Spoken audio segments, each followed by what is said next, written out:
Good morning from Los Angeles. Welcome to Trading with Sergio every Monday and Wednesday, 10 a.m. Pacific, 1 p.m. Eastern. You guys may hear a helicopter overhead. I don't know what's going on outside. I'm sure there is something going on, but I'm not concerned with that. I have my protection with me. So if I have to leave the live stream, you guys know something's going on. Welcome. This is Wednesday. It's Trading with Sergio, and I'm doing this on YouTube, X, and I'm using StreamYard. So StreamYard changed a whole bunch of things. Now I think I'm broadcasting vertically as well. So I'm seeing myself on two different screens. So this is the first time we're doing this. I'll get used to it. I'm not sure. So not only it's in horizontal mode, I think, I'm not sure, but it's also on the vertical mode. So like people on their cell phones can see what I'm doing. Like I can see myself on the left side on the vertical screen, but you guys don't see the background. So on the horizontal one on YouTube, I think you guys see the background. So I'm not sure. Okay, so as you guys know, I have changed. I have 3 hats now. I'm gonna get actual hats done, but these are like other company hats. So I have a black hat as I'm wearing today. I have a red hat, and I have a green hat. Definitely not a green hat day for what I'm holding. But why am I wearing the black hat? It's because the Dow is up another 400, but Nasdaq and S&P are down. So there has been this. Literally, there has been this bear market going on under the surface that nobody talks about. Well, some people are talking about it, but the ex-YOLOers are always, this is great, and going up and selling puts and selling calls, and I'm like, yeah, whatever. Yeah, today I'm black hat because market's mixed again. If you're in the Dow 30, you're doing fine. If you're in the S&P or the Nasdaq, you're eating it. Specifically, if you're in some of these AI names, right? So AI is getting questioned, right? The validity, not just the validity, but the valuation of it is getting questioned. SoftBank exiting all of their NVIDIA holdings to the tune of, I don't know, 5-6 billion. That was getting questioned. Michael Berry's bearish position is getting questioned. He supposedly has some massive news that he's going to break out on November 25th. He kind of hinted what it is, though, and we'll see. I don't know. Well, at least we're getting some questions now about all of this. How is this going to turn out? What does it mean for society in general? But what does it mean for these companies, which are being valued for perfection plus plus plus plus plus to Mars and back? So yeah, this is interesting times we live in. Under the surface, there is a bear market going on. So if you don't own the indexes and if you own some stocks and you're eating it, come to my club because that's where I'm at. Some of the small cap, mid cap is getting smashed, even in some big names, right? So we'll talk about Oracle. After that massive earnings gap up day, stock is basically is down about 40% from that high. So even, there's no protection, folks, okay? There are poster childs all over the place. You know, Oracle opening up at 340, going to trillion market cap, and now losing close to 400 billion in market cap. I mean, these are not small companies, and they're moving $100, right? And if you look at some of the AI circle jerk names, AMD is continuing. NVIDIA kind of looks shaky. Palantir is getting hit a little bit today, some more. So a lot of cross currents, but then over the past 6 weeks or so, under the surface, okay, not the indexes. Indexes are still 2-3%, maybe less from their all-time highs. But what do we have is that advanced decline line, secondary stocks, even within the S&P 500, and these are not small companies, right? So within the S&P 500, about 450 of them are underperforming. And in fact, they're in downtrends. In fact, they're under their 50 EMAs. So my point in all of this is there's two-sided marketplace. If you're in indexes, you don't feel this pain, but if you're in some of the rest of the, let's say 450 to 470 of the S&P 500 companies, you're not doing well. And then there are some companies who are just horribly horrible, actually, such as UPSs and Lululemons and things like that. Again, these are not small companies, but they're just getting smashed. I know the market's bifurcated, or I know market's split when I'm looking at my watch list. I have a watch list of, let's say, 400 stocks, right? And when I look at my watch list, if the market's doing well, advanced decline line doing well, indexes are going up, and the tide is lifting all boats out of 400, and those are stocks that I have picked that I think are going to outperform, right? Because there's no reason to be in underperforming stuff or watching it anyway. But what's been happening last 6 weeks is that my watch list has been consistently red, the majority of it, while only 5, 8, 10, 20 names out of 400 are green. And those are the ones that are pushing the indexes up. And people are in this false sense of security that, oh, market's only, at an all-time high. Yeah, but do you hold a market, right? Most people hold individual stocks, and those are getting killed, especially now that the AI circle jerk is getting questioned, this power generators. We know what they are. I've been talking about these for, I don't know, months now, the quantum computing stocks and all those. Again, they're still up tremendously from where they were a year ago or 6, 8 months ago. But if you look at from their recent highs, they're down 40, 50, 60% in some cases. And if you didn't get caught, now you're a bag holder. And now, all the calls you sell against those positions are not going to save your butt. And that's why I had a video that I got some pushback on, saying selling calls is not what people make it out to be. It's not. Because when you sell, again, look at Meta, okay? I mean, there's many names. Look at Duolingo and last week's casualties. Where would you be if you sold puts? I mean, Meta was 750, now we're down to 620, and a lot of people had sold puts probably saying, I love Meta at 700 if it gets there. 10% correction, or 680, let's say, right? Where is it at? It's 620 or lower. So again, selling puts, selling calls are wonderful, but it's not free money.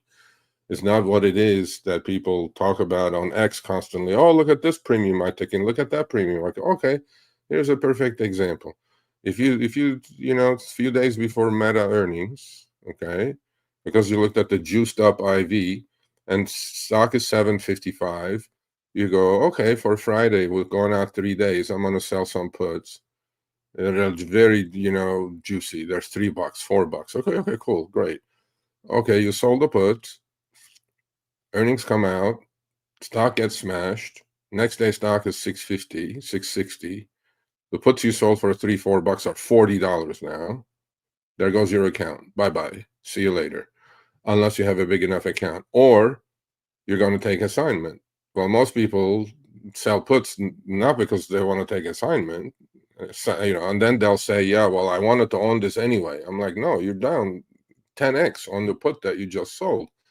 Your little cash grab turned into, a long-term investing adventure now. And now stock is 620. Okay, let's say you took assignment at 700. Now you're down $80 already on the stock. And a lot of people are so used to the market V-bottoming and then just saving their ass every single time. But then there are these occasions that you're just going to get slammed. And what do you do now, right? So again, selling puts, selling calls, selling premium is great. Or, a lot of people go, okay, I got a sign, I'm going to sell a covered call now. Okay, you turn around and sold an aggressive covered call at 700 after you got a signed Meta. You took in, I don't know, you went out 30 days and took in $10, $15. Okay, great.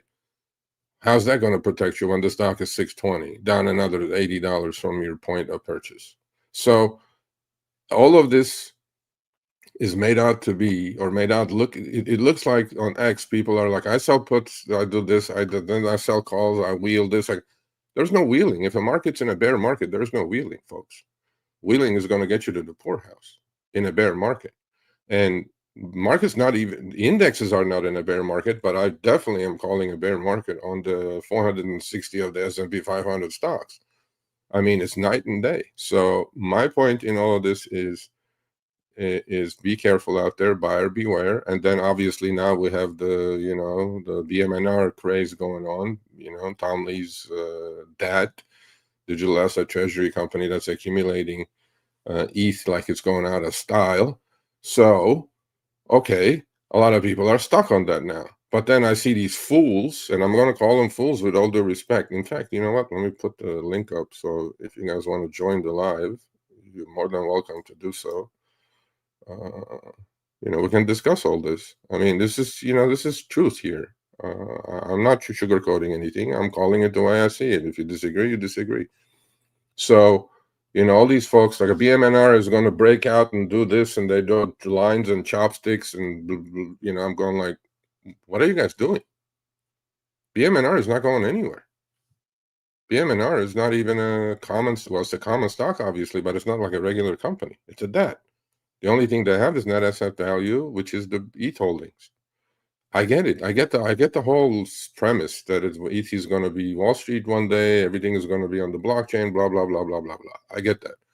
But then when these folks go like, "Oh, BMNR, if you thought it was great at 60, it's great at 50, it's great at 40. Now we're at 30." I'm like, no, man.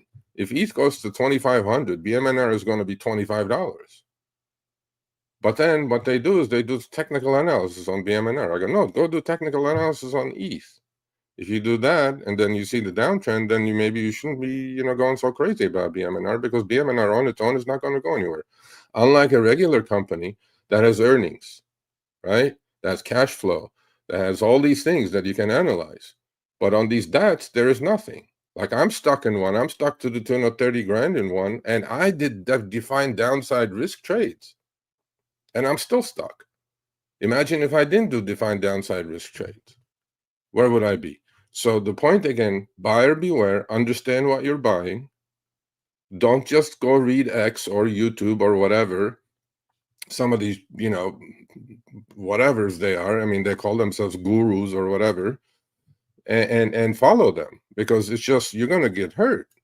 If you don't understand what a DAT is, if you don't understand what net asset value is, if you don't understand MNAV, which is multiple net asset value or market cap to net asset value, do not be involved. More importantly, if you are not long-term bullish on Bitcoin, Ethereum, Solana, do not be involved in that.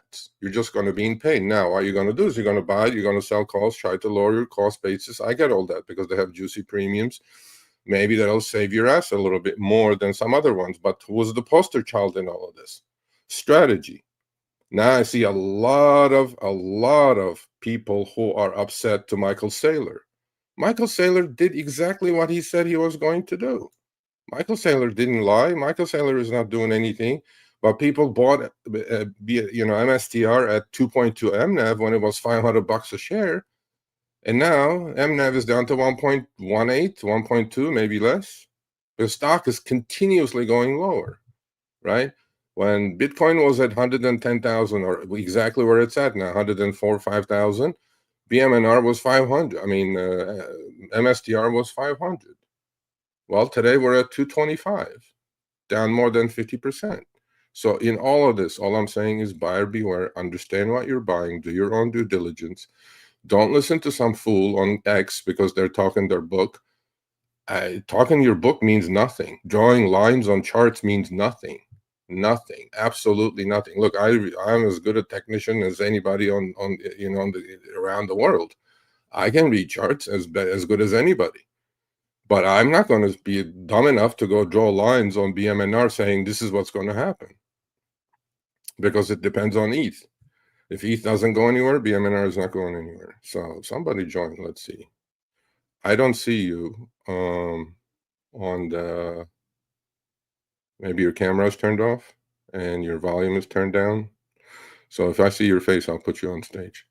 We can discuss it. So yeah, good morning. And that's where we are. And my account's getting killed.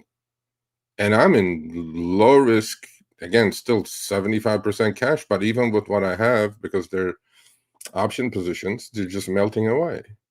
And my put credit spreads are hitting, max loss already, almost, a couple of them.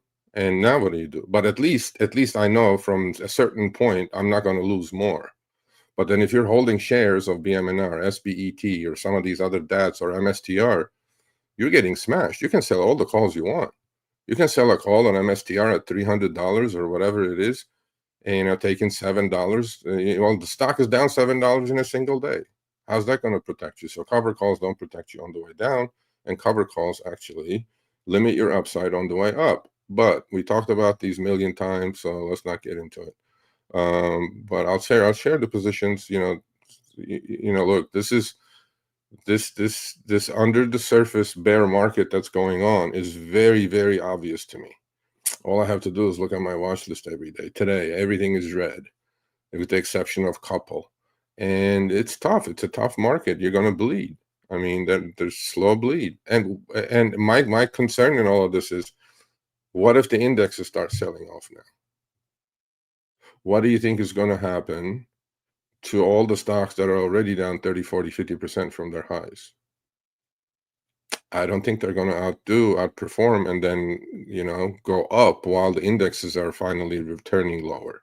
Because as we know, indexes are being held up by 7 to 10 stocks in the S&P 500.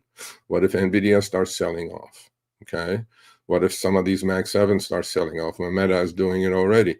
So you guys got to be really, really careful here. And if you're holding a stock that's down 40, 50%, the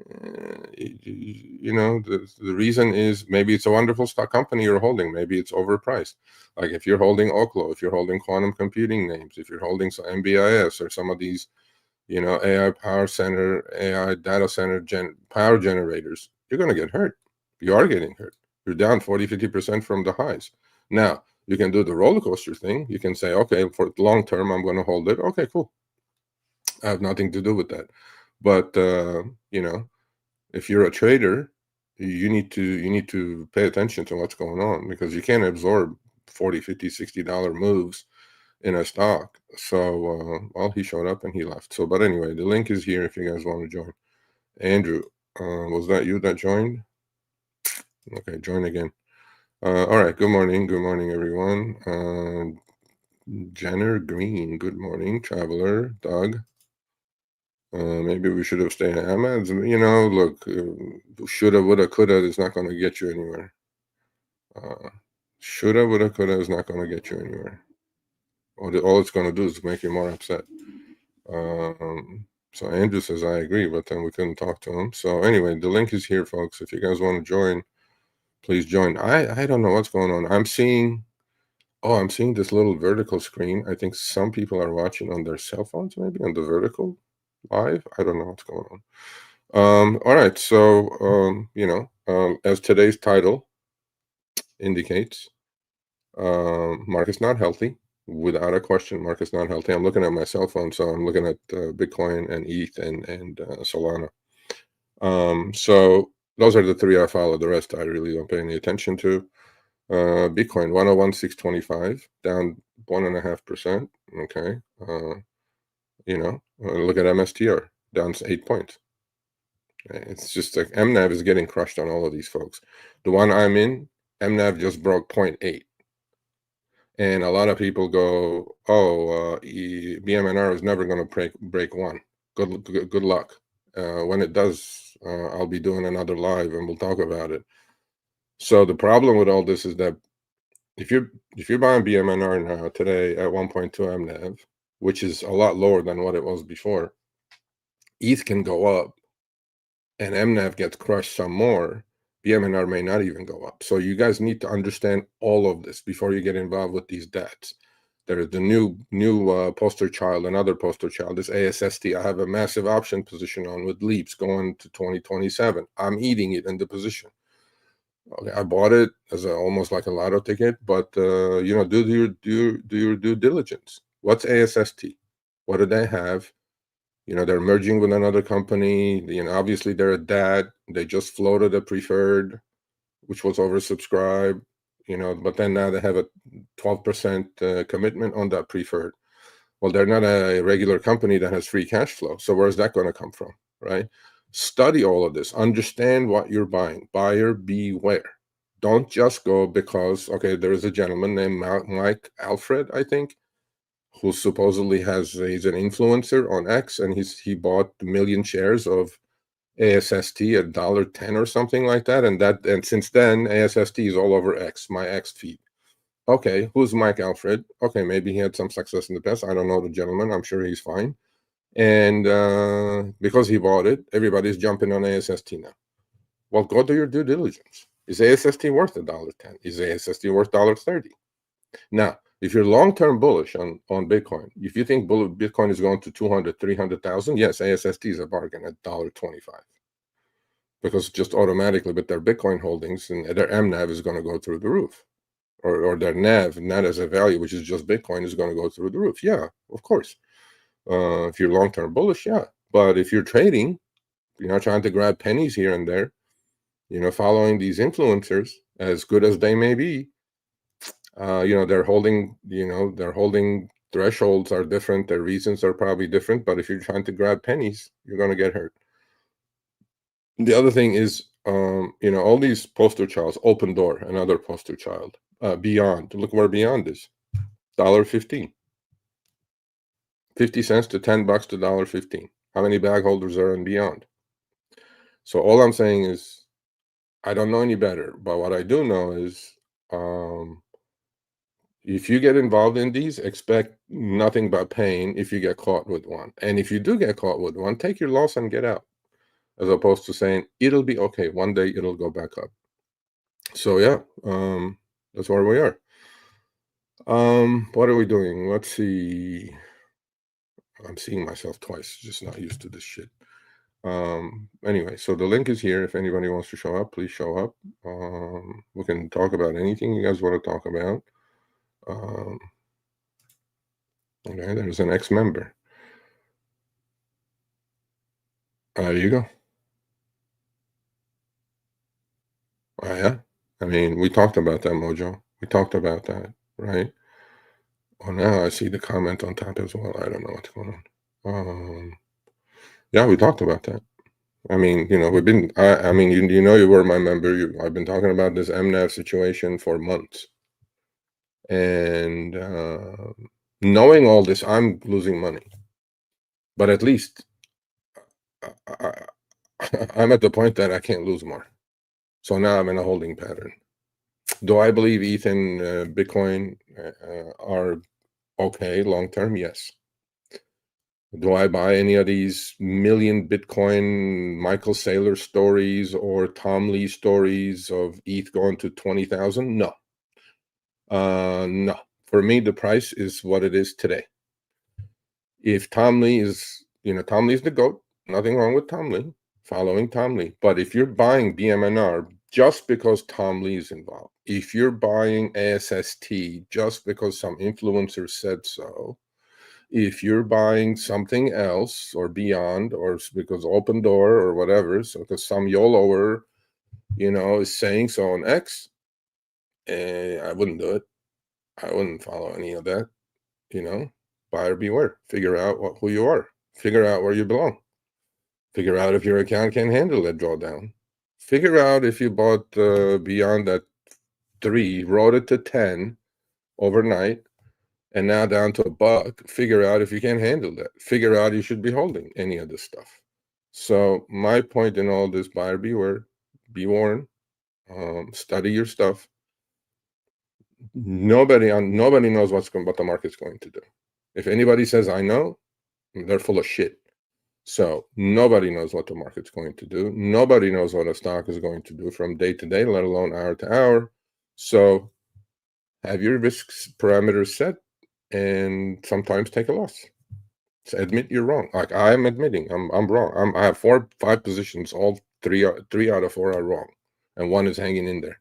So I am okay. So, okay, listen up, bro. Okay, you are gone. So comments like this are not going to be allowed. So I will boot you guys if you put some ridiculous comments like that. But he's gone. He's in YouTube heaven now. So my point in all of this is, it's tough. Markets are not healthy. Crypto's on the verge. I mean, we keep testing this 100,000 on BTC and about 3,400, right? What's the next leg down? Potentially, is there one? Maybe.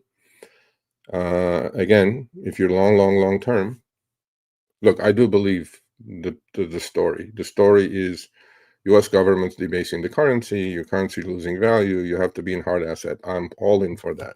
I'm 100% in. I think that's what they've been doing. I think that's why all the asset classes are where they are: gold, stock market, real estate, all that stuff. I get that.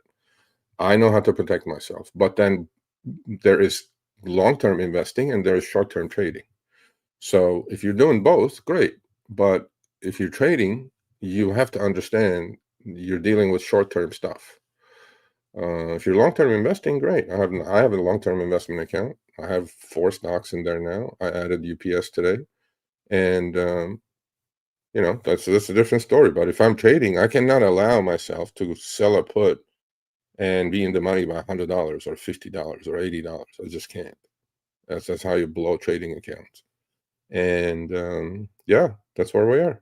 I mean, YouTube heaven is right, because we don't deal with bullshit like that. So if you're gonna be belligerent, put some bullshit comment, I'm the only moderator, so you're gonna go to YouTube jail for life, or X jail or whatever the heck it is. So anyway, we should go to position, see how horrible we're doing today.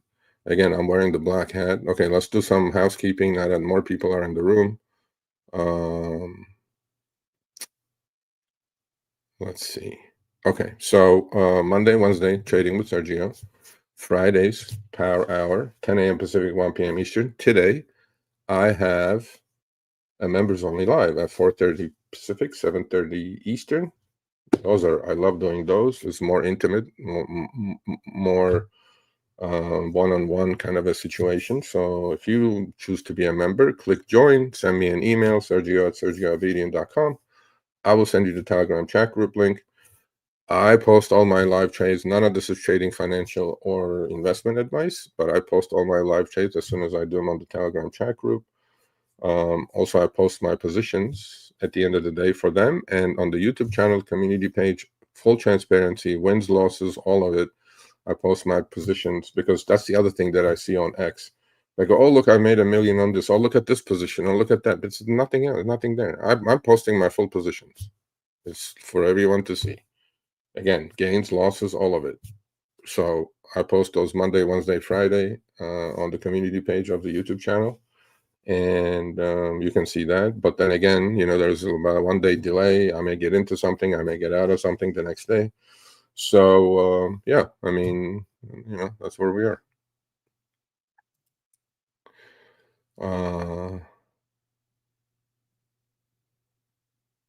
I mean, you did kind of write it to the low, but look, man, all I'm trying to do is just trying to protect you guys, because I have made all these mistakes, and I still do, right? But it's much less. The pain is less, right? And when you buy something, you have to. I said this a million times, and I say it in private circles all the time. First of all, they ask me, like, why do stocks go up? Why do stocks go down? I go, it's pretty simple. It's supply and demand. It's like tomatoes and potatoes, okay? Supply and demand rules. And if there's more sellers, price has to get adjusted lower. If there's more buyers, price has to get adjusted higher. 1. 2, when you're buying something at that second at a certain price, okay, we're going to talk about that, SJ, in a minute. Actually, we should make that the topic of conversation tonight. Okay, so when you're buying a stock, like an MSTU, let's say, which is a 2x ETF of MSTR, first of all, you understand slippage with these 2x ETFs. Everybody's crazy about 2, 3x ETFs. Now 5x ETFs are supposed to show up. It's not crazy to me. But long story short, there is massive amount of slippage, because they don't own the underlying. They own swaps and they own options. And then every time they roll, you're going to lose money, number 1. Number 2, forget the 2x ETF, any stock. When you're buying that thing at that second from someone who has diametrically the opposite opinion of you have to think like that. They think it's going lower. That's why they're selling. You think it's going to go higher from the time you buy it. That's why you're buying. That's what makes a market. So once you understand that what you bought may go lower, then you'll understand how to risk manage properly. Then you'll understand saying that, oh, well, market will come and save my ass one day. It may not. Last 3 years, that's what the case has been. But then people are used to that. Well, market will come back and save my ass. But again, on a long-term basis, long-term, market has always done well. I'm talking indexes. But if you look at a chart like UPS or a Lululemon, or many of them are out there, right? Like UPS is selling what it was selling actually 20 years ago, about 17 years ago. It's the same exact price. It's right about, $90. If you look at UPS, you know, 18 years ago, it's the same price. But it went from 90 to 300, and then it's down to 90 again. So figure out inflation. How much has the index gone up since then, right? My point in all of this is, when you're buying something and you're convinced it's going higher, you have to understand somebody's selling it to you, okay? And all these nosebleed stocks now that people are just going crazy about, AI power generators and this and that. Okay, great. You bought Oklo at $10, you rode it to 200, and now it's down 100. You're still up 10x. Okay, fantastic. But what about the guy that bought it at 200 that thought it's going to 300? And there were a lot of people on X talking about that, or IREN, or NBIS, or all these, unknown names that became household names, or all these quantum names, right? If you bought Rigetti, I don't know, $5, went to 60, great, 12x. In what world? In 6 months, right? Well, now it's down to 30. You're still up 6x now. Wonderful. But what about the guy that paid 58 for it? Where is he at? So for, it's a zero-sum game, okay? For every, winner, there's going to be a loser in this world. And now if you bought Rigetti at 60 or 58, and if you bought Oklo at 200 almost, and you're down 100 points, now what are you doing? What's going to happen? Is there a guarantee stock's going to go back to 200? Even on a long-term basis, although indexes may be making new high going forward, Oklo is not going to get there. Not for a long time, because at 200, it was selling in some sort of la-la land that then there are fools out there that just go crazy, So, yeah. Anyway, but yeah, this is a topic of conversation that we need to have on our members group today. Okay. I think people sell options because they're looking for consistent income. Okay, if you can answer my question, the example I gave on Meta, I gave on Duolingo, I gave on DoorDash, I gave on Celsius, I gave on many casualties, Netflix, I gave on all these, right? Then we can talk about it seriously, about consistent income. How's your income consistent when you sell an option and it goes from $4 to $40 overnight? How's that consistent income? I need you to explain that to me. Now, you can create consistent income. Instead of doing that on your own, why don't you go get into a structured product? There's a lot of cover call structured products, and it's proven over and over. On a down market, they underperform. On an up market, they underperform as well. Go check it out. You don't have to take my word for it. Structured products that go sell calls, right, all the time. Go for it. So to me, the whole idea in all of this is there is no guarantees in this world. There is no market's going to do what it's going to do. It's going to try to make everybody wrong, okay? And to me, what happens last 3 years is not normal. That's not how the markets behave. Last 3 years, everybody's so used to, I buy today, higher tomorrow, it's going to go up 10x, like Palantirs and Hoods. I love these companies, don't get me wrong, but I think they're priced incorrectly.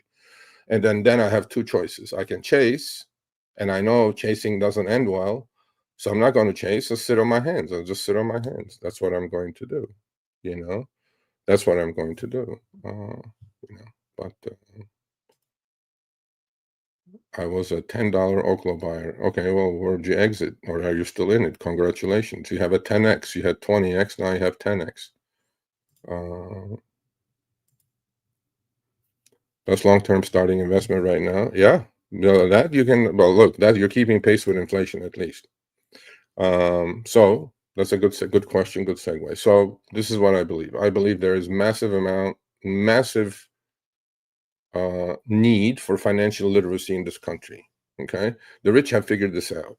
The top 10% owning 87% of the assets in this country is proof of that. They have figured all this out. I'm one of those. How did I figure that out? I go, okay, the government is going to debase the currency. It's going to devalue the US dollar. Fiat currency is shit. I need to be in long-term assets. You can be in the S&P 500.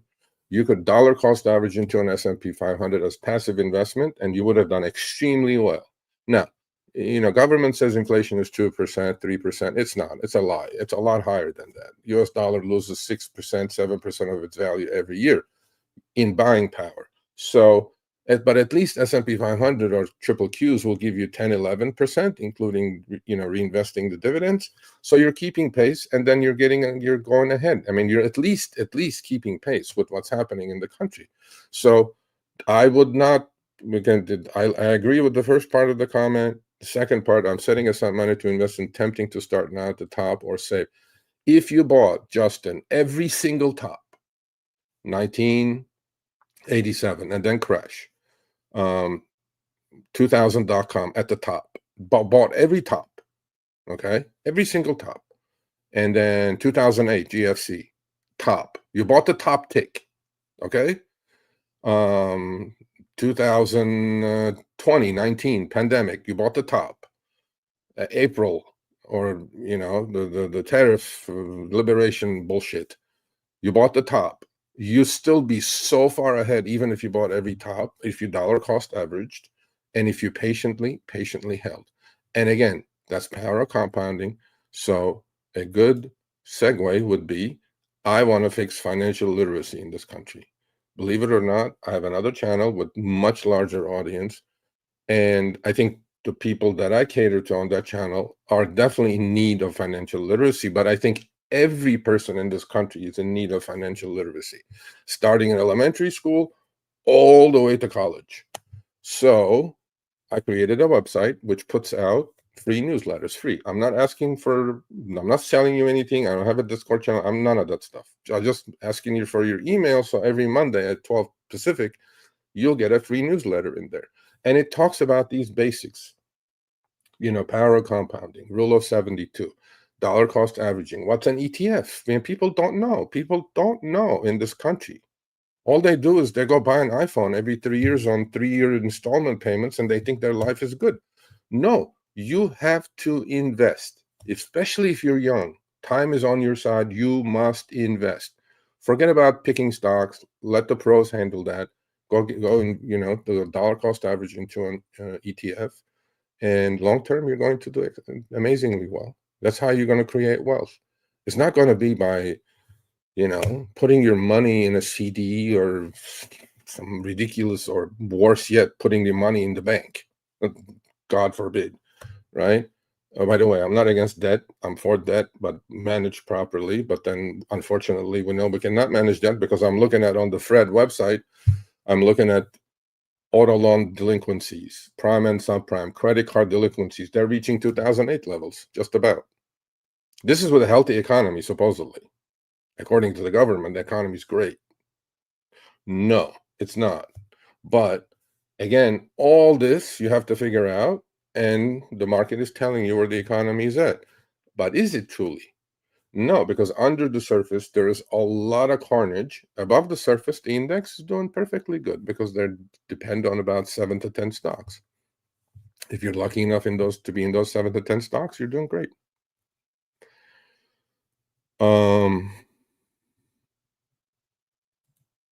Yeah, that is the thought process, but that's a misleading thought process, and a lot of people get smashed because of that. Because you could have created beautiful income, like 3%, 4%, maybe a month, maybe 2%, which 4 or 5 is unreasonable, by selling options. Is that all you need is one of those? It'll wipe out the whole year's worth of gains. So If you go in it for income, go get into a structured product. There are many, many, many structured products out there, right? There are cover call products out there. So, and he's, oh, great. Fantastic. Congratulations. Congrats. And hopefully you didn't sell calls and kept rolling up, because, you know, a lot of people do that too. Hopefully you were just open position, no cover calls, none of that stuff. Rode the horse as much as you could, and look where you are. Great. Amazing. Congrats. Because that's the other thing, you know, with the people with the cover calls. They're like, oh, I sold a, okay, you bought Oklo at 10, sold a 15 cover call. Okay, it goes to 20. You roll to 25. What are you doing? You're just kicking the can down the road. If you really are committed and believe in it, just let the thing go. Let a good horse go, man. You know? Okay, I'm 4 now, Doug. 4 stocks. Google. I bought at April low. I got lucky. Lululemon, UPS, and Kava. Those 4. Then they're pretty diversified. Kava, I'm eating on. Google, I'm almost at a double. Lulu, a little even, maybe evenish. UPS, I just got it. So those 4. I was in Unity Software. I flipped that with a double. I don't like flipping, you know, in the long-term investment account because of tax ramifications. But then if you give me a double, I'm going to take it. And so those 4. That's it. Kava, I'm down about probably 20%. I have cash secured puts that are going out, so I'll have a full position on if I get a sign at 50 next week, next Friday. So then I'll have a full position on Kava. I have a full position on Google. UPS I just bought. I will sell some puts on that.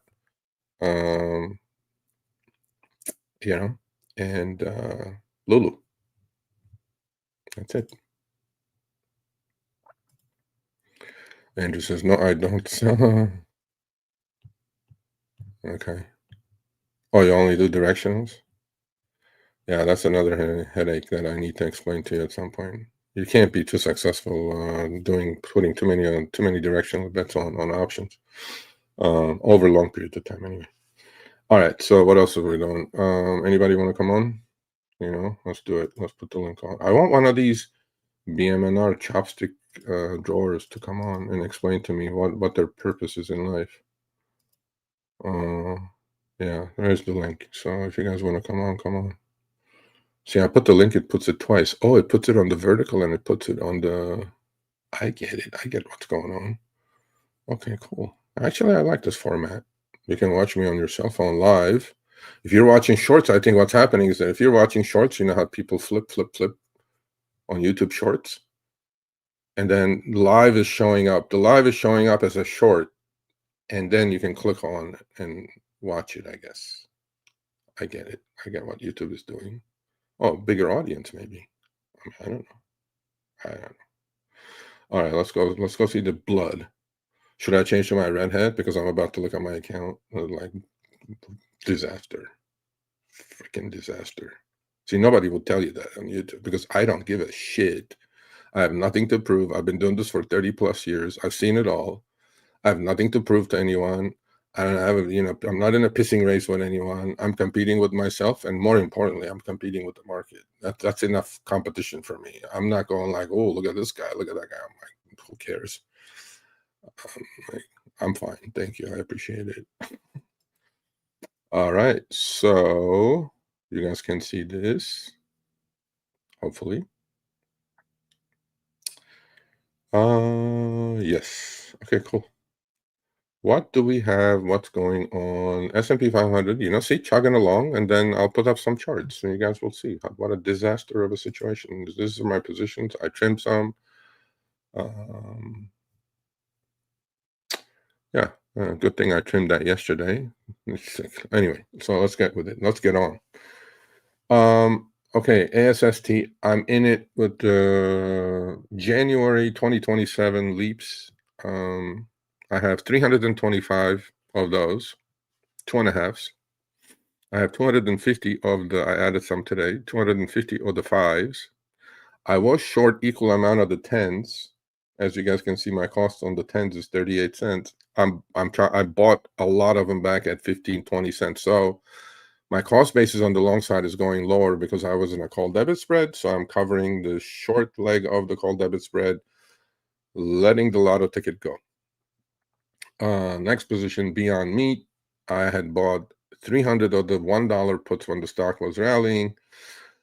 Well, data decay was killing me. So what do? Instead of waiting, sitting on my ass, watch my options melt away, I started selling week after week. These were November 21, week after week. I turned them into put credit spreads by selling 1.5 and 1 puts. That's how you turn a negative trade into a positive trade. So I'm debating. My short puts are 1.5s and 1s expiring on Friday. My long puts are expiring week after. They were regular expiration. And I sold the 1 puts. They're most likely going to expire worthless, although you don't know. Stock is 114. I sold the 1.5s at 40 cents. They're down to 36 cents. They were down to 26 cents this morning. And then my long puts, so I'm long 100, short 50 of the weekly 1.5s and short 50 of the ones. So call debit, long directional puts turned into put credit spreads, so saving my butt there. I just started buying the stock called Blaze AI. There's earnings coming up in a couple days. They did just a private placement at $3.20. Stock is $262. I bought 2,500 shares at $264. I was long FIGG, as if whatever is highlighted is current. So I will post these on the community page. I was long 16,000 shares of FTHM, Fathom Holdings, the largest real estate mortgage broker and a title company in the Carolinas. I trimmed after the close. Earnings came out. Stock ran after the close yesterday. Luckily, I trimmed 6,000 of the 16 down to 10,000 shares. Stock is $127. I have 2 sell orders at 130, 135. I want to trim some more. It didn't work out. I had some lot of puts that I almost broke even, or maybe lost a couple of pennies on Open Door that are expiring on Friday. No need to let them expire. Don't let things expire on you, folks. Even if you take the 10 cents or a nickel, whatever it is, that money counts. It's real money. Here's the killer. Here's the one with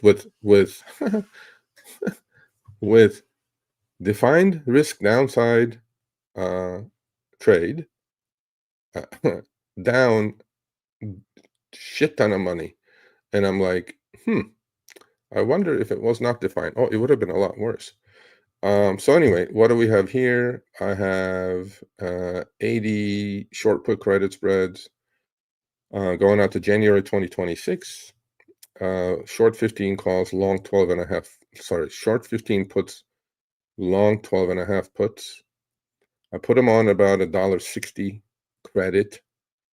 So stock is 1140, folks. Okay, so it's below my long put side, meaning max loss is going to be there if the stock is exactly at this price come January. So I'm at max loss already. So now I did it at $1.60 credit. So the difference between 15 and 12.5 is 2.5. $1.60 was already taken in. So I could lose max another 90 cents, which I will, because my intent is to get assigned 8,000 shares of SBET, which I think is the best DAT if you like Ethereum, period. No ifs, no buts, in my opinion.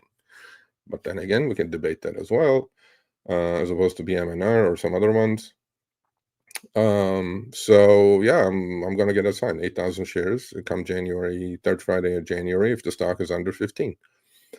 And if it does rally, all the premium is mine. But then with that money, I keep buying now January 15 calls. I'm up to 135 of those. But then since they have weeklies, I've been selling weekly calls against the long position, like a calendar spread, at 3 cents, 4 cents. So I keep lowering my cost, but I'm still eating it. I'm still overall eating in the position because look, man, if whatever you do, if your stock you buy goes lower, you're gonna eat it.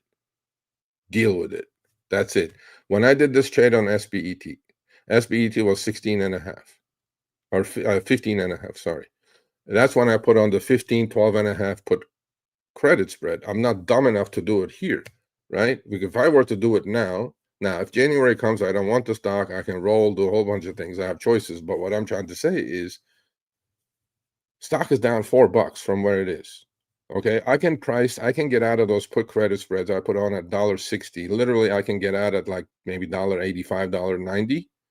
So I'm losing 30 cents. If I had bought, again, perfect example, if I had bought 8,000 shares of SBET at 15.5 when I put the put credit spread on, I'm down 4 point plus. That's $32,000 loss, as opposed to just losing $2,500 on the put credit spread, because that's where I'm at. So even with defined risk downside, again, SBET, I like the company a lot. They're fully staked. I like the management quite a bit. But then it's not a regular company. It's they have no earnings. It goes with ETH. If ETH goes up, SBET goes up. If ETH goes down, to 2,500, SBET is going to be $6, $8. Now, if you own the shares, good luck. I have, like I'm telling you guys, I have defined risk downside trades, and I'm losing my ass. Welcome to Painland. And last but not least, 2x ETF on Solana. Again, put credit spreads, 12s and 10s expiring next Friday. I put those on at 97 cents or 98 cents. And on this one, my intent is definitely to get assigned. On SBET, I'm not sure. If the stock is under 12, I will take 4,500 shares of SOLT at 12 minus the 97 cents. So it'll give me a cost basis of about 1093, or no, 1103.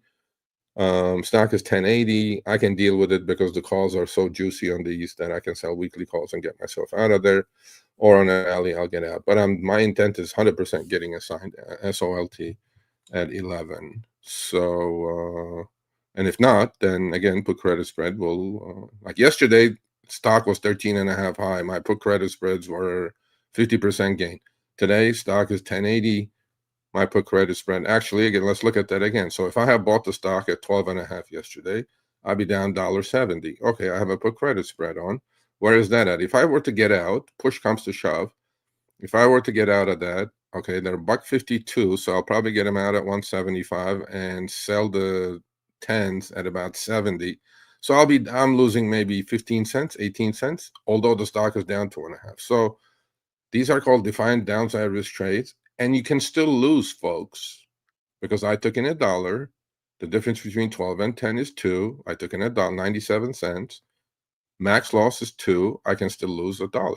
But I want, like, if SOLT or SBET goes to 5, because Ethereum is at 2,000 and BMNR at that time will be probably under 20, or SOLT goes to 5, I can't lose any more than that. Now, once I get assigned and it goes lower, then yes.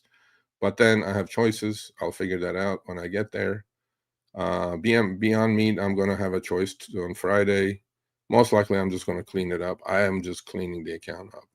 I want to be 80% cash, hopefully by Friday, and then keep my bullets dry, and then we'll see. Live for another day. But let me go to the front. Let's see if you guys have any questions. No questions. Nobody wants to come on. Wonderful. Okay, so what are we going to do? Let's go through some charts. Let's look at some pain. Let's look at some pain. All right. Okay, so it goes to show how misleading the indexes are for you. This is the S&P 500. Index is great, right? Wonderful. All-time highs, literally 1% from ATH. I'm like, okay. Well, what if you were in Meta? Yeah. Oh, 613 now. There you go. Now what? 800 high, 613 low. Is it a good price here? I don't know. Looks like a downtrend to me. Technically speaking, of course. At some point, it'll probably be a good trade at some point. But no. Okay. These are big names, and then I'll go to some of the small name pains. This is Oracle, folks. By the way, the gap up day on that day was 345. We're down to 225. Okay, so this is Oracle, folks. The other one is Meta. These are trillion-dollar companies, right? Okay.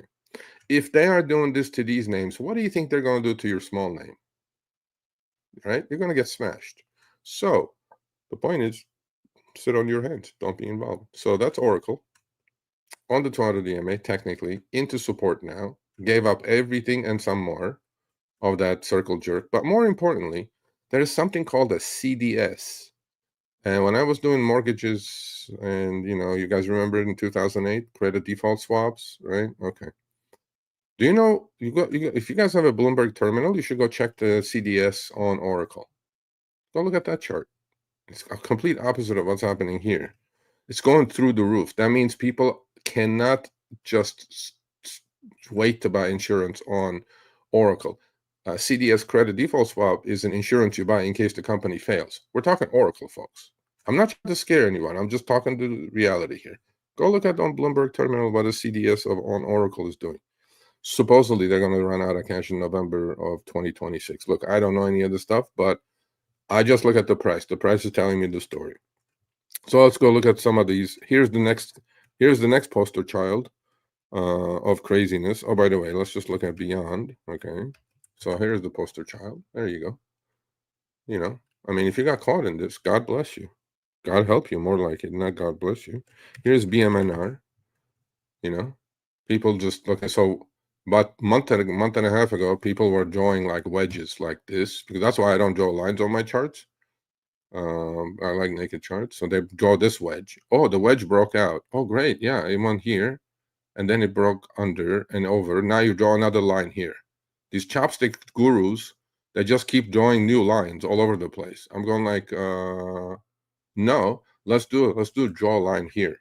This is ETH. This is Ethereum.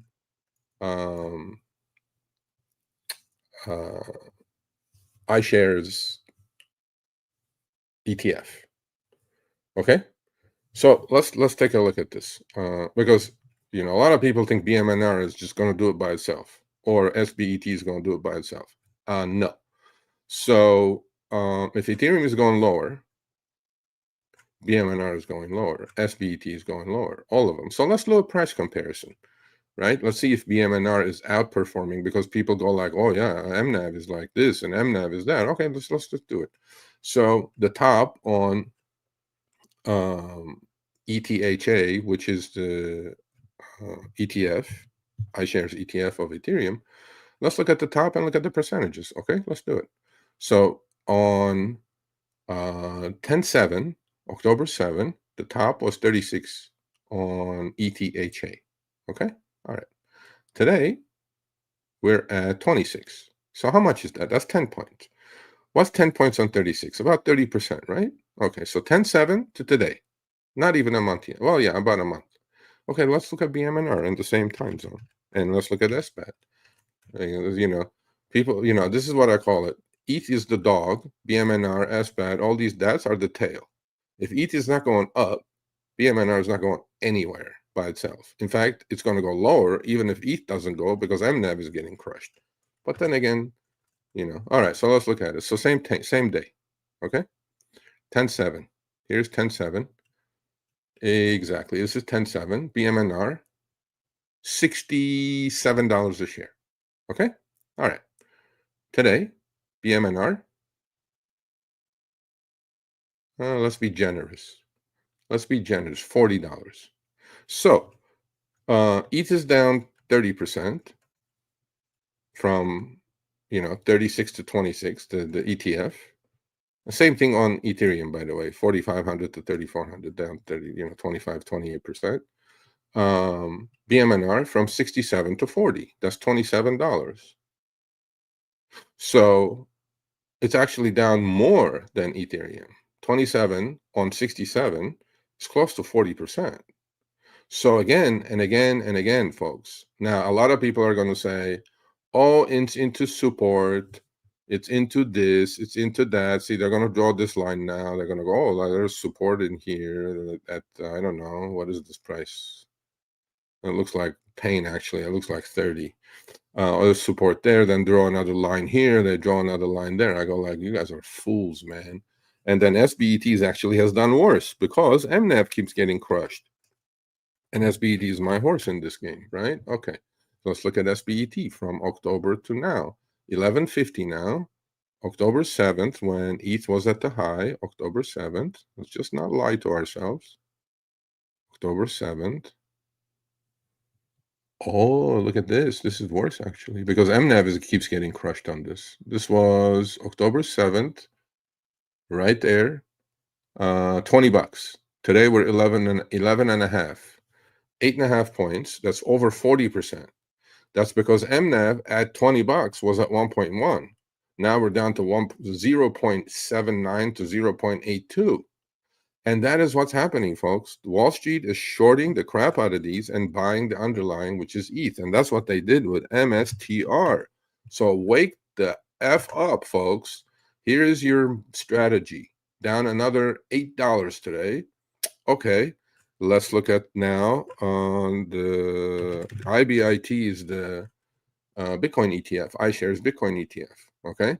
Let's look at it. Let's go back a year. Let's go back a year. Let's go to, let's see what date this is. 12/16/2024. IBIT was 61.50 or 61, let's say. Okay. Today, IBIT, which is Bitcoin's ETF, this moves point for point, is 57. So down less than $5, maybe down 3%, 4%. Okay. So we're going from this day right here, which was 12/16. Okay, so let's go to 12/16 on MSTR. You know, so all these furus that are out there. Oh, this 12/16. Let's take a look. 12/16 right here. MSTR high 438. Okay. Bitcoin is down 3% since 12/16 last year. Get it? Okay. So 438. We are what are we today? 220, let's say. 440 to 220. What is that? Even you guys can figure out that's 50%. So if you bought MSTR thinking that MNAV, multiple to the NSF value, is going to keep going higher, and you're a 50% backholder, while if you had just bought Bitcoin, you would be down only 3% or 4%. In fact, Jim Chanos had a wonderful trade. He just closed it, announced it on X a couple days ago. He was short MSTR and long Bitcoin. He ended up making close to 40% on that trade in less than a year. And there's your trade right there. And this is what Wall Street is doing to all of them. And they're going to do it to BMNR. Their MSTR's MNAV probably will go to par or one or less. SBET's already at 0.8. That's why I'm doing that one, thinking I can't get hurt, but it's getting hurt because the MNAV keeps going lower. So don't think that MNAV on these cannot go lower. Now, on long term, if Ethereum goes to 8,000, all of these are going to double, triple from where we are. But then that's a big if. If Bitcoin goes to 200,000, is MSTR going to be a lot higher than what it is today? Of course. But then it's not, is it? What if Bitcoin goes sideways for another year? MSTR actually is going to be lower because MNAV is going to get crushed. They have convertible debt they have to deal with, all that good stuff. So understand why you're buying, folks. Don't just go listen to some furu on X who has drawn 8,000 lines on their chart saying, oh, look at this indicator, look at that indicator. None of that is going to work. Okay? Go look at Bitcoin chart if you're interested. Then figure out what MSTR is going to do if you can get that at 1 MNAV. If you can get 1 in MNAV, you know, okay, fine. I'm getting it at 0.8 MNAV and I'm losing my ass with a defined risk downside trade. What is your exposure? If ETH goes to 2,500, where's BMNR? Anybody? Probably like 21, 22, another 50% from here. But anyway, so look, I don't wish it. I'm long. I'm losing my ass. But you know, at least I know I cannot lose more than what I lost already. So that's the good thing about it. So let's look at some more nosebleeds. Oh, the new poster child, the SanDisk. Have you guys seen this thing? Oh my God, it's up another 8 today. SanDisk. This is the disk maker, hard disk maker. So I'm going to say something crazy like I would like to short this thing, but then right about here. So let's do a paper trade. I'm short at 285. Let's come back in a month. Let's see where it's at. I'm short SanDisk get 285 paper trade. Here's your Oklo. Okay, great. Look, I mean, let's just go too far right here. You know, stonks only go up. No. May 6th, literally 6 months ago, was $26, $25. Went to almost 200. Okay. Now we're down to 100. Okay. You still have 4x if you didn't take 6x. I mean, great, right? But then if you expect this to keep doing what it did, you're a fool. Because this company, for example, at 25 billion market cap, after it has gone down 100 points almost, still has just a drawing of a nuclear center, mini nuclear reactor. They have not one in working condition yet. But then people go, yeah, oh, AI is going to need a lot of power. I'm like, oh, okay, cool. Go talk to Oracle owner about that, down 100 points. So let's look at some of the quantum names. If you guys have any ideas, like this is how crazy these things are. So, ASST, the one I have 500 leaps on. Buck 28. Is it worth buck 28? I think it's worth about $3 at the moment with Bitcoin price where it's at. This is actually selling at over 1 MNAV. And then people go like, they draw charts on this and they go, oh, it's gone to 12. I go, huh? I mean, from your mouth to God's ears, if it goes to 12, that's like a $600,000 trade for me. Could it happen by next January 27? I hope so.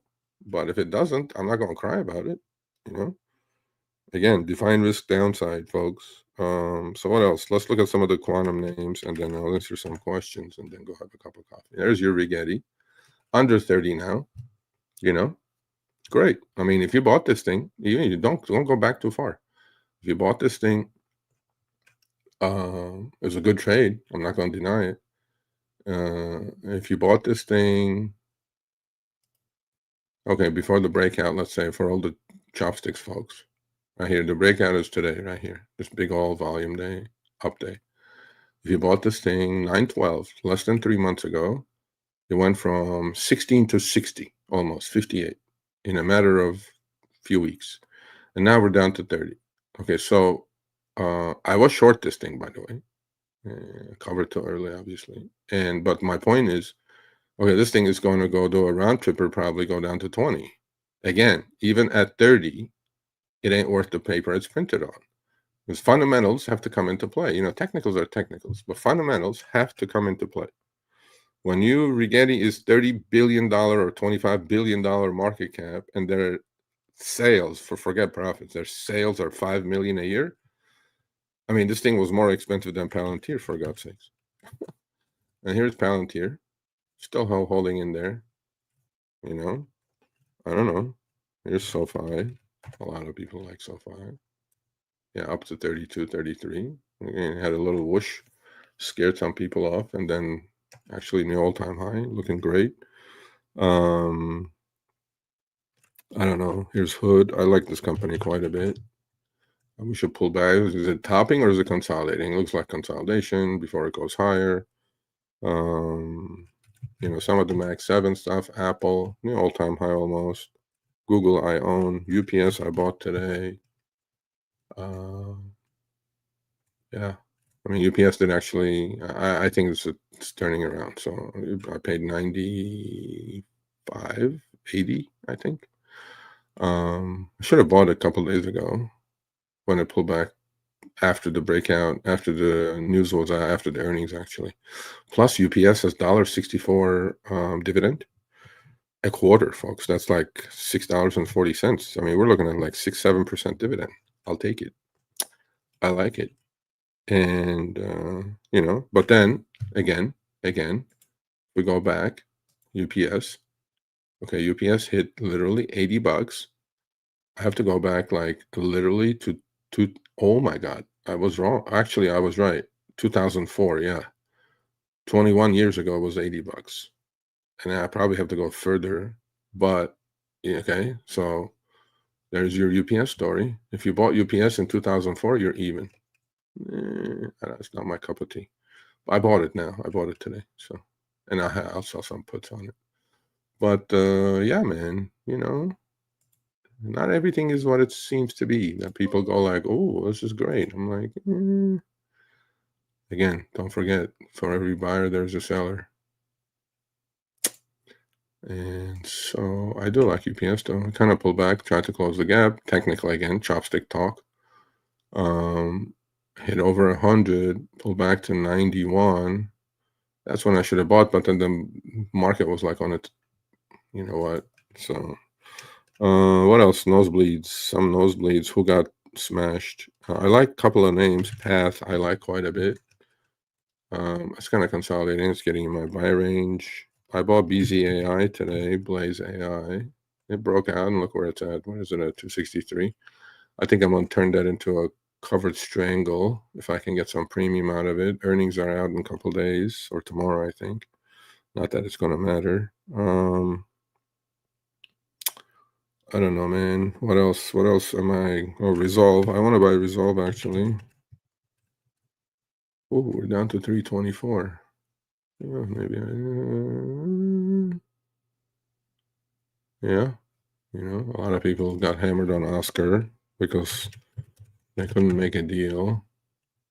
Yeah, I'm not touching that. Neo. Yeah, better be careful on that Neo. You know, we take out about 625 on that. I think we're going down to 550 range. I like this company right here, EHang, which is Chinese EV toll maker, just like Archer. And yeah, I will buy Archer 2X ETF actually if it retests the low. Look, I have buy orders, but I'm not rushing on anything to do anything, honestly. You know, just keep the powder dry. Sitting on your hands sometimes. The best trades sometimes are the trades that you don't do. But if you look at the indexes, right, there's SPY. Green on the day, 1% from the high, not even. Looks beautiful. Under the surface, not so much. That's why the title of the live stream today. Market is not healthy. You got to be careful. You know, there's NBIS. People keep pounding the table on that. Breaking down completely today. The pain hasn't started there yet. There's IREN. I mean, they all look like the same double tops, and they're about to fall off the cliff. But you know, they're still, even with these corrections, they're still so far away from their 200 EMA. You know, some of these will bounce. They're good trading stocks. I'm not going to deny it. Like IREN probably is a good buy on the 50 EMA. NBI, and they all have 2x ETF, by the way. NBIS is probably, now I got to wait for the 200 on that one. But, you know, I mean, look, it's down 30, 40%. But people on X, they're just resilient. They go like, oh, it's going to go back up. I'm like, okay. As a trader, I cannot do that. As an investor, all power to you. Well, CIFR is another one. Actually, that could be bought for a trade. Yeah, it's coming down to the 50 EMA. Yeah, volume is kind of declining. MACD doesn't look that good. See, I can talk the chopstick talk as good as anyone. But then again, look where it came from, right? So $5 to 25. Well, momentum is a powerful thing, both ways, folks. The stock was $1.86 about 6 months ago. $1.86 to 25 is a fortune, right?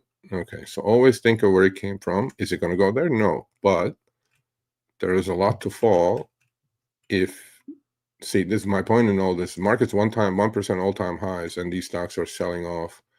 Like this stock from 25.50 high down to 17, down 8 points, down 30% already. Okay, what if the market sells off? What is the stock going to do? Is it going to go make a new all-time high while the market's selling off, or the index? No. So yeah, I mean, those are the things I pay attention to. I don't need to be involved. Although I will pick my spots. I will probably trade this one if it got down to about, where's the 50 MA on this? I'm at 15, 16 range. Yeah, right about 16. I'll give it a crack. Try to make a few points. You know, trading is trading, man. I don't care if I like it or don't like it. This is trading is trading. So, you know, but then, and then for all the people who had short puts on Duolingo, how do you deal with that? Stock 545 highs, 182, and it's going lower. How do you deal with that? Stock closed at 260 before the earnings. and it opened at 185 and you had sold puts. How do you deal with that? I want somebody to explain that to me. How do you deal when your put goes from 5 to 50 overnight? You know? And then they talk to me about selling puts, selling calls. I'm like, how do you deal with that? I don't know. I know two ways. You just take the shares and eat the unrealized loss becomes a realized loss, or you take the shares, still becomes an unrealized loss, new unrealized loss, then you start selling calls, try to cover your ass. I don't know. It's not my game. I can't play that game. What else is going on? Oh, Celsius was another one, right? Yeah. I don't know. I don't know how to deal with it. I mean, Meta was one, obviously. Well, not Meta, still going lower. I mean, I don't know. Meta, actually, I'm going to get interested at some point. But then Meta during April had this sell-off too, 750 to 475. That's a pretty nasty sell-off. But the market sold off 20% then. This is markets 1% from all-time high, and then, we're down. Again, all this cash, circle jerk that's going around between Meta, OpenAI, Oracle, AMD, NVIDIA is all getting questioned now. Well, I've been questioning this for a while now with the musical chairs, right? The same 100 billion, 200 billion goes around. Every time it gets an announcement, that stock tanks. I mean, it shoots up and then it tanks right back. The calls looks like distribution to me. But so Meta, where would Meta be a good buy? According to Chopstick analysis, 600 is okay. Tested 600, bounced 30, 40 points. It's a $600 stock, folks. I don't know. Maybe down to here. Next support into the gap here, 550 range. I mean, that's my question. Like, market sells off now 10%. Where's Meta going to be? It's certainly not going to be higher than what it is today. So that's all I'm looking into. If market sells off, where are my stocks going to be? Are they going to go against the stream? No. So, yeah, I mean, everything is getting smashed, secondary stocks. So that's where my thought process is, folks. I can't see clearly. Oh, you're on your phone? Yeah, maybe. I don't know. I'm not sure if I like this horizontal thing. Or not horizontal, whatever. Well, thank you, Will. Forced to the stream.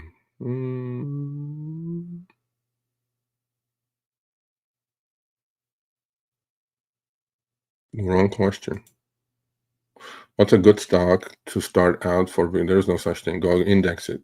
Don't buy a stock. If you're asking that question, I'm not being mean. I'm just go buy an index. Buy an ETF. Don't mess with stocks.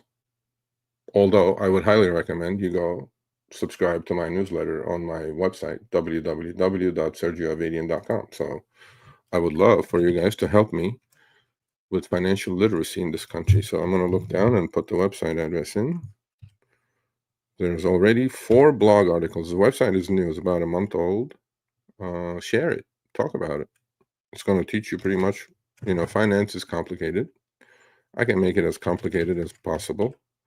But then the website is done for the average folk who need financial literacy. So go subscribe to the free newsletter. Free. I don't ask you for anything.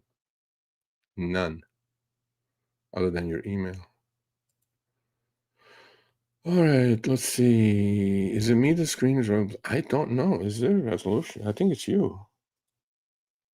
I see myself pretty clear on both screens, the vertical and the horizontal one. I think it's you. Are you on your cell phone? Maybe. I don't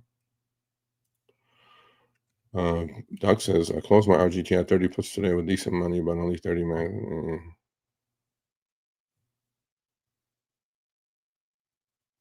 Yeah, it could be. You're lucky you had 30 puts. What if you had 40 puts? David, I don't know. Is that a problem for everyone? You guys can see me clearly? Maybe when I put the screen on, it's so small. Maybe that's why you're not seeing it clearly on your cell phone. But I'm going to post the positions there anyway, so I wouldn't worry about it. Short puts. Yeah. Same problem there. Okay, maybe you guys are on your cell phones and the screen that I put up is pretty small, and that's why you're not able to see it. But then for the members, I post my trades. You guys are members. I see with the tag. You guys are members. I post my trades, and I post at the end of the day the position. So you guys don't need to chase it. It's not something you guys are not used to now. Come on. Okay, Will. Thank you. Can you explain reverse stock split? Yeah, a lot of companies do it because they lose. The stock price has to be at a certain level for it to be NASDAQ. It's a NASDAQ requirement. The reverse split is not a good thing. Just let's start there. If a company is doing a reverse split, that means stock price is down to like $1.02 or whatever, and then they do a reverse split. So reverse split is exactly the meaning of a regular split. So Netflix, for example, is $1,000 stock. It's going to a regular 10-for-1 split. Now listen to that carefully. 10-for-1. Oh, Polestar. Okay, yeah, because I don't think Rivian is there. I'll look at that. Yeah, Polestar is a bankrupt company. And so anyway, but long story short, don't buy it. Please don't buy it. So regular split is if you have, like say, if you have 100 shares of Netflix, I'm explaining both sides of it now. The regular split would be you will get the next day 10-for-1. So for each share that you're holding, you will get 10 shares. Now, people think splits are catalyst for a stock to go higher. It's not. Nothing is changing with the company. That's a new game that they play now. When the Netflix the day they announced the split, it went up $40, and then it's back to exactly where it was. So you're going to get 10 shares for each share of Netflix you own. So if you had 100 shares of Netflix, the next day, 10 shares for each one, you're going to have 1,000 shares of Netflix in your account. But the price of Netflix is also going to get cut, divided by 10. Get it? So if it's $1,000, you have 100 shares. That's $100,000. So it's not going to affect anything. The next day, you're going to have 1,000 shares at $100. So that's still the same $100,000. That's a regular split. Reverse split is something companies do to get NASDAQ requirement in most cases because the price of the stock has gone down so much. The reverse is if you're holding, let's say Polestar is going to do a 10-for-1 reverse split. If you're holding and stock is $1 and you have 100 shares, okay? So you have $100 net worth in that stock. The next day, it does a 10-for-1 reverse split, okay? Now, you're going to have 10 shares, but then the price is going to go to $10. So you still have the same $100. But the price is going to go up, but then you're going to have 10 shares instead of 100 shares. So that's as good as I can explain it. Reverse split and a regular split. Regular split is supposed to be positive. Reverse split is something that almost bankrupt companies announce. But let's look at Polestar. I'm pretty sure it's into the pennies. Is it penny stock? I am pretty sure. This is the screen you guys cannot see clearly. I'm pretty sure. What was the symbol? PSNYW. Way too many letters. I'll bet you it's in the pennies. PSNYW. Yep, 22 cents. That's exactly why. Now, I don't know what happened there. The crazy day, of course, pump and dump, right? It goes from 20 cents to 80 cents. Yeah, they're going to announce a reverse split. That's Polestar 1 year, 1 day. Let's look at Polestar 3 years. Yeah, there you go. There's your success story, Polestar. Let's go to 10 years. Yeah, look at that disaster. Oh, it wasn't that expensive anyway. It was like 2.5 down to 20 cents, only down 90%. By the way, folks, you guys know stock can go down 50% indefinitely, not hit zero, right? More math. But the stock did have those crazy days. It had one. It went up 4x, and then it's right back to where it was. Reverse split is not going to change anything in anybody's life. The company is still a shitty company. It's a bankrupt company, but it's just like Beyond Meat, just like all these other ones. Not much is going to change, folks. So Just because it's going to split doesn't mean shit. Anyway, all right. What else? That's about it. I will buy a little bit more BZAI. I will definitely clean up my Beyond, decide if I want the shares.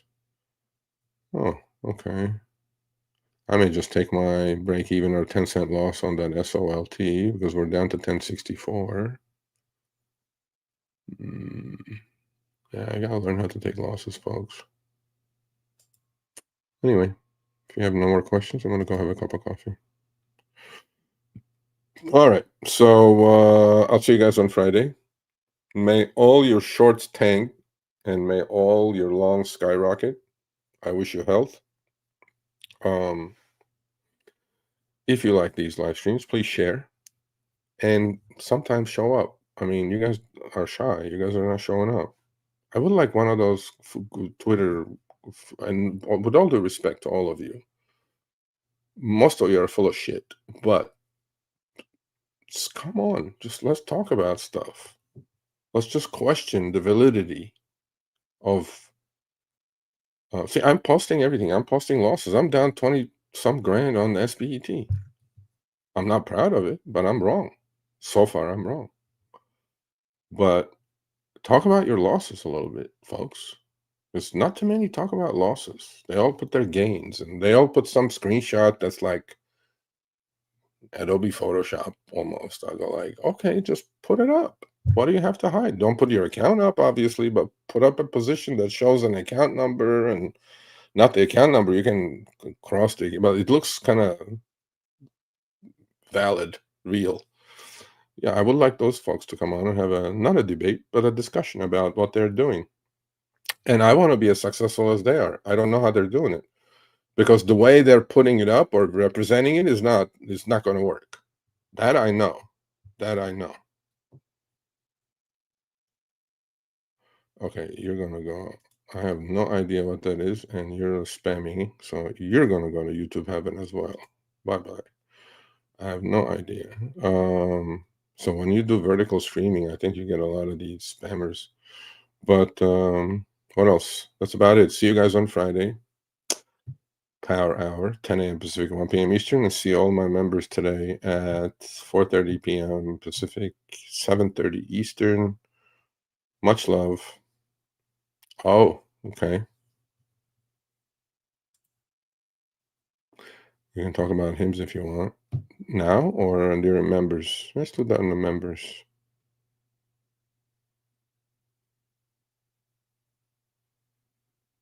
There you go. There you go. Amazing insation. I'm down 100K since October 10. Great. How's that talking about down?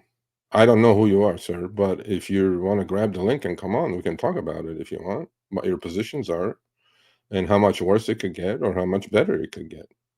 But then it looks like you're at diamond hands. I'm on leverage ETF. Okay. I would love to talk to you about leverage ETFs. Hopefully you know about slippage. Holding like a champ. Well, you're going to be in the poorhouse because just the slippage is going to wipe you out. But again, it's not my wish. I hope you do well.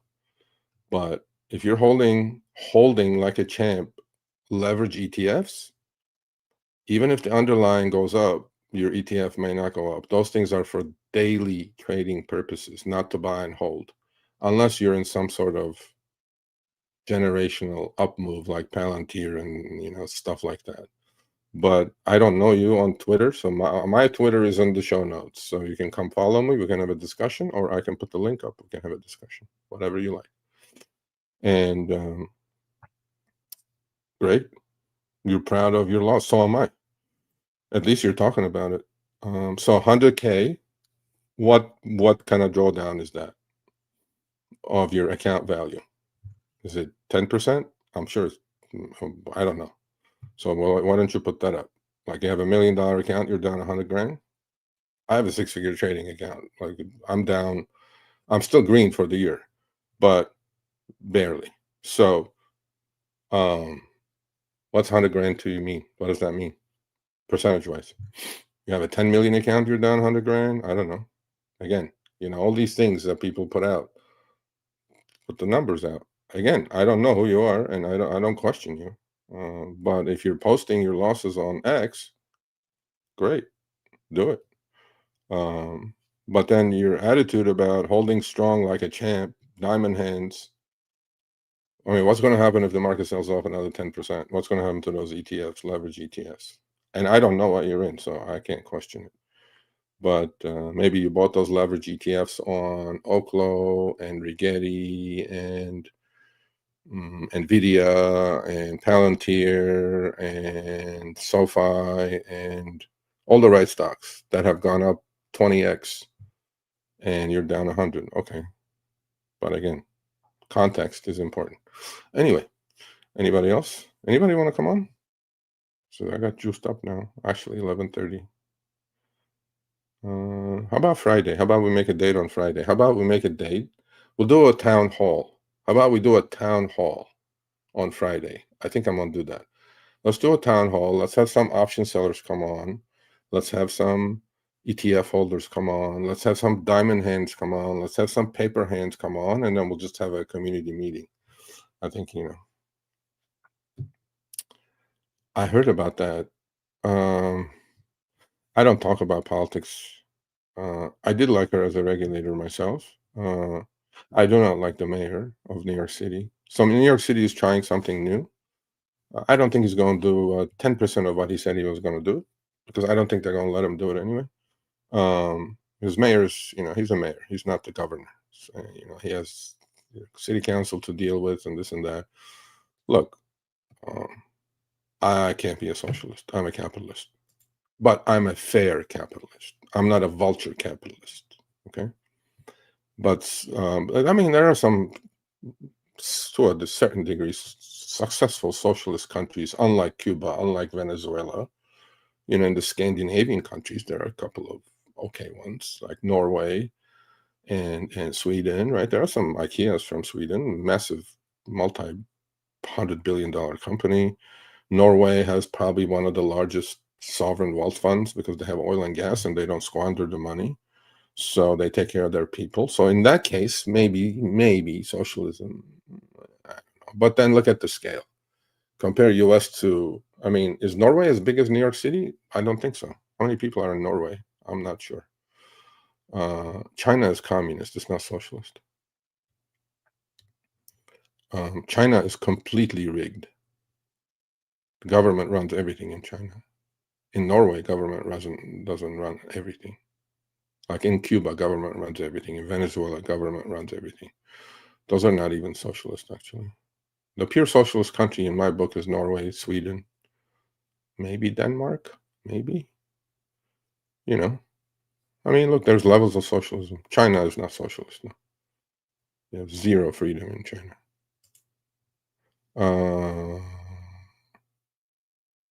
Am I concerned? No, not at the moment. No, because I mean, you have to look at the dollar yen exchange rate. It's nowhere near. Like I think at 140, then I'll be concerned, but we're nowhere near it. We're like 152, 153. So that has a lot to do with the currency exchange rate. Although interest rates have skyrocketed. Talk about interest rates. Our interest rates are going higher since the Fed cut the rates, by the way. So mortgages are back to 6.5%, 7%. But we can talk about all the stuff on Friday. I'll be back. And much love to you all. Stay healthy. I put it out the way I see it. You don't have to agree with me, but buyer beware. And if you're in the Diamond Hands group, I wish you the best. You had a great 3 years. And if you don't, there's the reverse side of the coin, and that's painful. I've seen many of these. No problem, Mojo. Anytime. You're welcome anytime. Hopefully you learn, though, right? So we all learn from our mistakes. Anyway, may all your longs skyrocket. May all your shorts tank.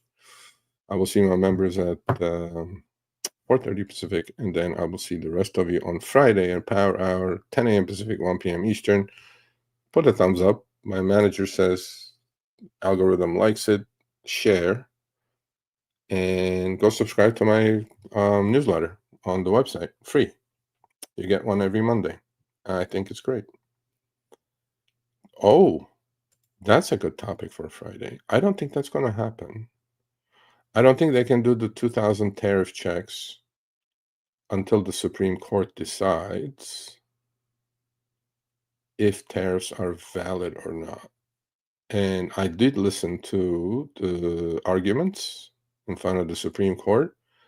It did kind of look like that they were not going to support Trump on that one. They're questioning their line of questioning, but things will change.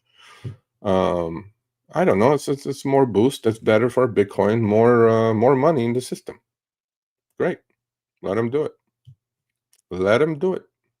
Well, I'll talk more in detail about that on Friday. Good idea. Great topic idea. Yeah, I don't think, that's just, it's like Trump's way of like stopping the bleeding, because when the market goes down, like over the weekend, there's, government suddenly opened up and deals were cut and shit like that. You know what I mean? So we'll talk about that. I mean, look, I don't know everything about it, but I have my opinion about it. I'm free to talk about it. So I will do that on Friday. Again, $2,000 on a consumer that's so stretched on credit card debt, I don't think it's going to make that much of a difference. Now, if it's $2,000 a month, that's a different story. But one-time $2,000 payment, I don't think it's going to. I think the bigger deal in this that we're not talking about, which actually we should talk about the positive on this, is the America credit, right? For every newborn, $1,000. When is that kicking in? I think that's an amazing, amazing, wonderful idea. Just put that money in like a untouchable Robinhood account and start, investing. By the time they're, I think that's a wonderful idea. Like, Trump has done some good things. No tax on tips, I think it's a good idea. No tax on overtime, I think is a great idea. Look, they have some of the good things, but then this government thing, we'll talk about that on Friday too. This government thing hurt the average American a lot more than they think it didn't. It did. And I didn't miss the government, to be honest with you folks, at all. But there are people who are in need, who need this, and you have to understand that. That's why I'm a fair capitalist, not a vulture capitalist. So, yeah, we'll talk about it. These are all good topics. Let's talk about it on Friday. All right, I'm going to end it here. Let's see what color hat I'm wearing: green, red, or black on Friday. I don't know. I'm entertaining myself. All right, thumbs up. Much love. See you guys on Friday.